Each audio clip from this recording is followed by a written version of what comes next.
Yo, what's good guys? Today is not a rolling tutorial. Today is a video where I explain how I seem to waste so much money. I'm gonna break down what I waste my money on.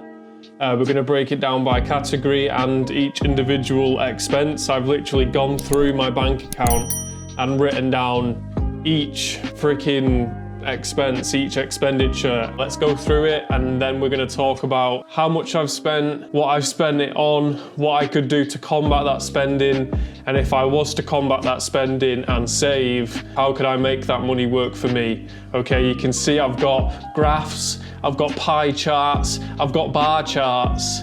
I've done a freaking scientific analysis right here, guys. We've got the day, date, the month, the expense, the cost, the category, either green or red, okay? Green is necessary, red is unnecessary. I was gonna have lots of categories, but that was unnecessary, and I just boiled it down into two different categories. Necessary, I had to spend that money, or unnecessary, I really didn't have to do that, okay? So green is necessary.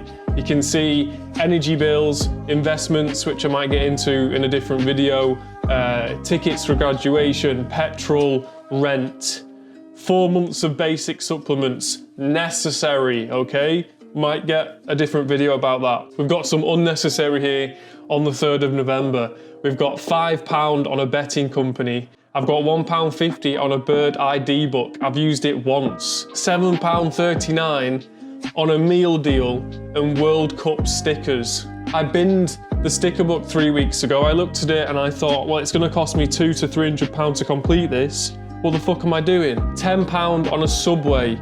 Notes, wanted it. Yeah, I wanted it, so I bought it. Did it make me feel whole, satisfied, content in any way? No. Groceries, investments, £4.09 on another meal deal. Okay, the reason I'm buying these meal deals is because I haven't gone shopping the night before and bought bread and bought ham and bought chicken, which would have been cheaper and healthier. Tesco essentials, £8.10p, Costa, coffee and dessert, nice fancy coffee. What's this? We've got gym, investments, £20 on Mary Jane notes, 420 hazy. Yes, I still dabble in the Mary Jane, get over it, okay? But it's unnecessary, of course it's unnecessary. Trading 212, plum, academic dress, Asda, £1.99, no bread. That means I bought an Asda sandwich again because I didn't have any bread, idiot. Petrol money, we've got unhealthy food from the cafe that I sometimes go to on a Friday with my workmates. I've got money being spent in Clio Lounge where I'm having a fancy brunch with my mate Max. I've got £15 being spent in Cafe Nero, coffee and dessert, £4 being spent in Asda on cider and biscuits. Necessary Asda plum, yeah, £2 Poundland, notes, shit I didn't need. Okay, we've got energy bills, food, savings account, food again, investment. Again on Friday I spent £10.40 at this cafe that we go to. I really don't need to spend that money. I could just go and get a coffee instead of the coffee and food, okay, if I want to still be sociable with my workmates. We've got groceries, we've got my mum's birthday, we've got £7 at Cafe Nero, unnecessary, notes that say, cinnamon swirl latte, £50 being spent in the pub. England, it's coming home. The World Cup spirit got me a little bit invested, and so I spent some money at the pub. It was fun, but it was unnecessary. Loads of this stuff is unnecessary, but you can still get away with doing some unnecessary spending. It's just trying to cut back on the overall amount of unnecessary spending, okay? We've got another £20 in a betting company because I'm watching the football, I'm putting bets on. Because one time, long ago, I won a big bet. And since then, I seem to think that I know the secret code to betting, but since then I've never won any money. I've just gave my money back to the betting company. Gambling is bad, okay? Necessary purchases, Asda, energy bills, notes, cost of living crisis.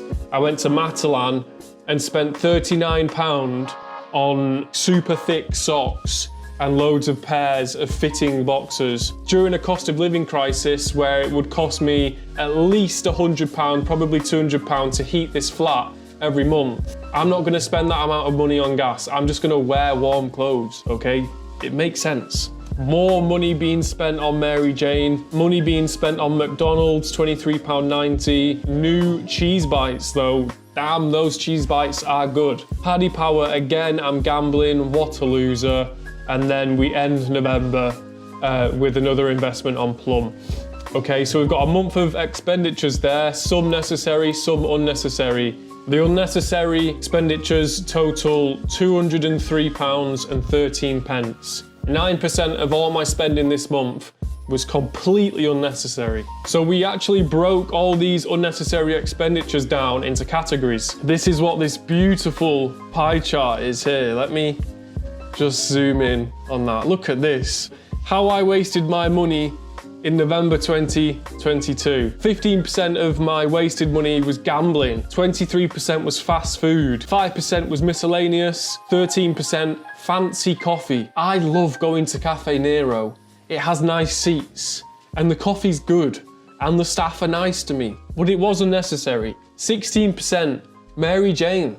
Smoking, illegal, drugs. 4% fine dining, 1% snacks, 23% pub, and that totaled, as you already know, £239.13. So let's be realistic. If I wanted to cut this down, I could cut it down by half. Yeah, I'm not saying I should never spend anything that's unnecessary, because that would be really boring. I could definitely cut this down by at least 50%. So let's look at it, okay? I could easily stop the gambling. The World Cup's over, England have lost, Harry Kane missed his penalty. Okay, so we could get rid of that.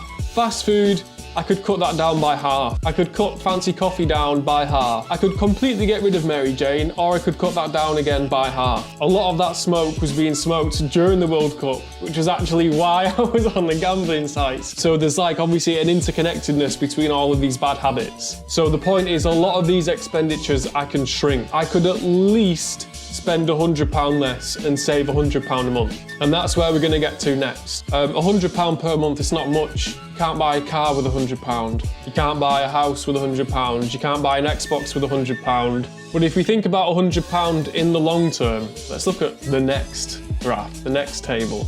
Okay, saving my wasted £100 every month with 4% annual compound growth. So right now, if you're in the UK, you can join a building society, which is like a bank, and make an account with them and save money with them in a tax-free ISA. I myself have a building society account with money in a tax-free ISA, and I have an account that receives 4.3% interest every year. If you save £100 every month, that's £1,200 a year. 4% on the £1,200, £1,200, 4% is £48. You add that to the £1,200. You start the next year with the £1,248 and you add another £1,200 because you're saving this amount of money every month, and it's building up and it's building up. With that 4% interest, this is how the compound growth looks. The blue bars in these lines is the total deposits.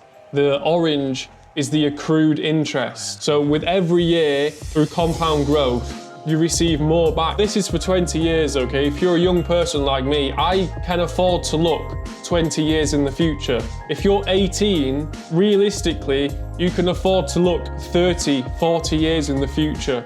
And the longer you save money and receive interest and allow compound growth to work, the higher the returns. After year 20, saving £100 every month, you'll have £40,000. Over a third of that is money that you didn't deposit. Over a third of that £40,000 is interest, is free money that's been given to you. This is with 4% returns. The S&P 500, which is like an ETF of all the stocks, all the best stocks in the stock market, that receives an annual return, average annual return of 6% every year. You could invest in the S&P 500, you could invest in a dividend portfolio, you could simply just put your money in a building society or a bank account with 4% interest and allow your savings to grow and grow and grow, and with every year they grow more and more and more.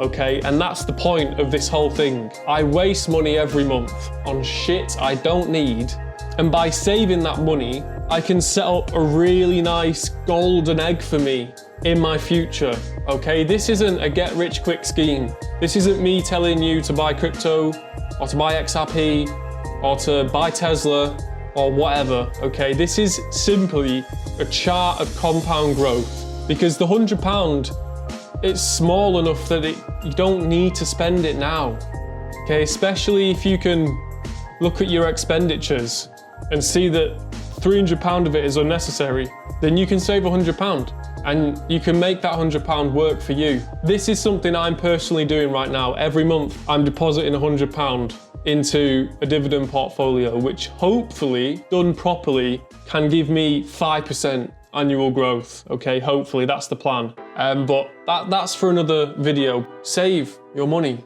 and see how you can make your money work for you, rather than just kind of blindly following internal impulses to spend on things. If you're wasting money on Mary Jane like me, then you're an idiot.